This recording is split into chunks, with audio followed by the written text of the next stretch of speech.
अशोक और उसके 3 दोस्त विक्रम, सुमन और दीपक हमेशा से ही रोमांच की तलाश में रहते थे।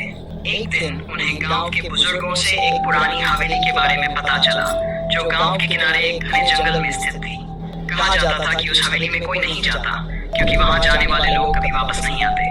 एक रात अशोक ने दोस्तों को हवेली की ओर जाने का प्रस्ताव दिया। सबने पहले तो मना किया, पर अशोक की जिद पर वे मान गए। चारों दोस्तों ने तय किया कि वे आधी रात को हवेली में जाकर इस रहस्य का पता लगाएंगे। अर्धचंद्र की रोशनी में चारों दोस्त हवेली की ओर बढ़े। हवेली का वातावरण सन्नाटा भरा और डरावना था। हवेली के पास पहुंचते ही उन्हें ठंडी हवा के झोंके और खून जमा देने वाली खामोशी का एहसास हुआ। दरवाजे को धकेलते ही एक भयानक चीख सुनाई दी। ये चीख इतनी डरावनी थी कि सबके रोंगटे खड़े हो गए, लेकिन किसी ने हार नहीं मानी। हवेली के अंदर घुसते ही दीवारों पर लगे चित्रों में से आंखें उन्हें घूरने लगी। चारों ने टॉर्च जलाकर आगे बढ़ना शुरू किया। हवेली के अंदर एक बड़ा हॉल था, जिसके बीचों बीच एक पुराना झूमर लटक रहा था।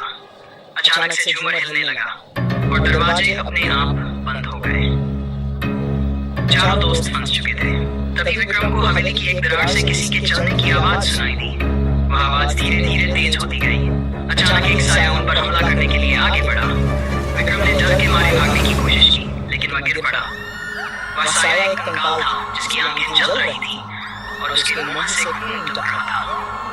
वह कंकाल विक्रम की ओर बढ़ा और एक झटके में उसे खींचकर हवेली के अंधेरे कोने में गायब हो गया। सुमन और दीपक ने यह सब देखा और डर के मारे चिल्लाने लगे। अशोक ने उन्हें शांत करने की कोशिश की, लेकिन तभी कंकाल की दूसरी आवाज आने लगी। हवेली में जगह जगह से कंकाल निकलने लगे और उन तीनों पर हमला करने लगे। हर दरवाजा, हर खिड़की बंद हो चुकी थी। दीपक ने भागने के लिए ऊपर की मंजिल की ओर दौड़ लगाई। अब उनके पास भागने का कोई रास्ता नहीं था, लेकिन एक दरवाजा खोलते ही वह नीचे गिर पड़ा। सुमन और अशोक ने उसे बचाने की कोशिश की, लेकिन वह भी गायब हो गया। अब सिर्फ अशोक और सुमन बचे थे। दोनों ने एक कमरे में खुद को बंद कर लिया, लेकिन कंकालों ने दरवाजा तोड़ दिया। अंततः अशोक और सुमन को भी कंकालों ने पकड़ लिया। हवेली की खामोशी में उनकी चीखें गूंज उठी और कुछ ही पलों में सब शांत हो गया।